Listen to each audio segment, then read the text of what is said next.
lamang aking kalakasan. Sa piling mo, tagumpay ko'y naranasan.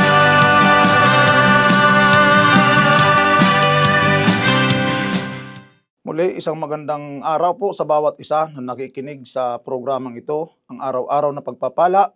Ito po ang inyong lingkod, Pastor Bong Morga ng JCSJO Batasin Taytay Outreach. Bago po tayo magsimula, tayo po sandaling manalangin.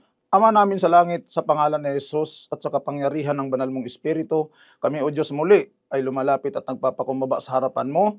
Anuman ang bahid na kasalanan, na pagkakamali, pagkukulang ng bawat isa sa isip, salita at gawa, Ama, patawarin mo po kami at linisin, hugasan ng banal mong dugo upang malinis kami sa lahat naming kasalanan. Salamat po sa biyaya ng kapatawaran na ipinagkaloob mo sa aming mga tagapakinig sa lahat ng oras at pagkakataon. Sa umagang ito, maghari ang banal na Espiritu sa bawat isa sa pangalan ni Jesus. Amen. Muli po, tayo ay mag-aral ng salita ng Diyos kung saan ating tatalakayin ang kahalagahan ng pangangaral ng salita ng Diyos. Letter A, ito ay napakahalagang utos ng Panginoon mula pa sa mga sinaunang tagapagturo, tagapangaral, ang mga apostol at sa lahat ng mga mananampalataya. Ayon po sa Biblia, Matthew chapter 28 verse 19 to 20, kaya humayo kayo at gawin ninyong alagad ko ang lahat ng bansa. Bautismohan ninyo sila sa pangalan ng Ama, ng Anak, at ng Espiritu Santo.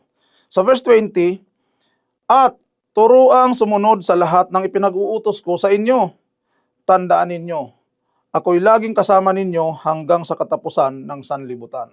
Sa talata pong ito, nangungusap ang ating Panginoon sa iyo, kapatid. Kung ikaw ay isang mananampalataya na, ikaw ay isa ng ganap na tumanggap kay Kristo bilang Panginoon at tagapagligtas, nangungusap ang Diyos sa atin upang tayo ay kumilos. Hanapin natin yung mga tao na wala pang relasyon kay Kristo.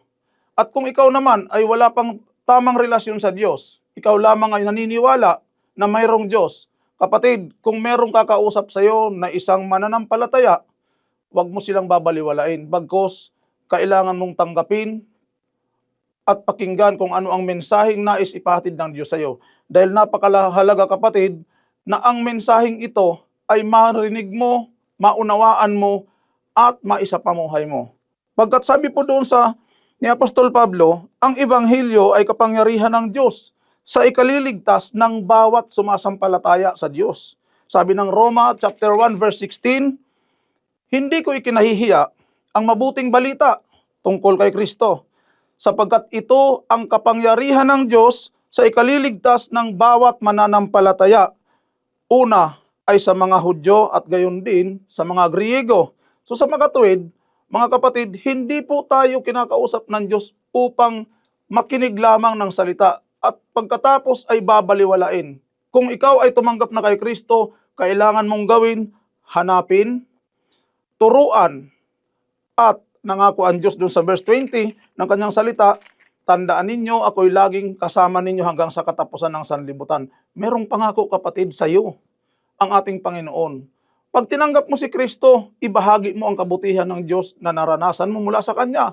At kung ikaw naman na hindi pa mananampalataya, tanggapin mo ang Panginoon upang ma-spread out sa ibang mga tao yung biyaya at pagpapala ng Diyos, higit sa lahat yung plano ng Diyos na kaligtasan para sa lahat.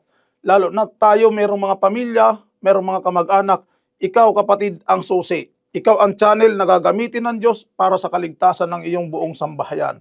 Amen po. Sa 1 Corinthians 15 verse 2, sinabi po doon ni Apostol Pablo, sa pamamagitan nito'y naliligtas kayo. Kung matatag kayong mananangan sa salitang ipinangangaral sa inyo, liban na nga lamang kung kayo'y sumampalataya na hindi iniisip ang inyong sinasampalatayanan. May mga tao po kasi, kapatid, na nakikinig, natutuwa, pero hindi sinasapamuhay. Kapatid, loobin ng Diyos na kung ikaw ay naabot ng salita ng Diyos na ito, na ipinahayag ng inyong lingkod, hayaan mo, kapatid, saang dako ka man naroon, nandiyan ka man sa ibayong dagat, kailangan ng Diyos ang isang katulad mo. at higit na kailangan ka ng Diyos para magamit sa kaligtasan ng mas nakakarami. Kaya sa oras na ito, hayaan po ninyo sa inyong lahat na nakikinig, sumusubaybay sa programang ito, sa araw na ito, gusto ko po kayong ipanalangin upang ganap na makakilos ang Diyos sa buhay ng bawat isa. Tayo po yumuko. Aming Ama, maraming salamat sa iyong salita na ipinahayag sa araw na ito. Patuloy mo pong buksan ang puso, isipan at espiritual na kamalayan ng lahat ng mga audience na mga nakikinig at nagsumusubaybay sa programang ito. Patuloy mo silang pagpalain, Panginoon, at iparana sa kanila ang araw-araw na pagpapala sa pangalan ni Jesus. Amen. God bless po. Muli hanggang sa susunod na episode ng araw-araw na pagpapala. Ito ang inyong lingkod, Pastor Bong Morga ng GCSGO Batasin Outreach. God bless.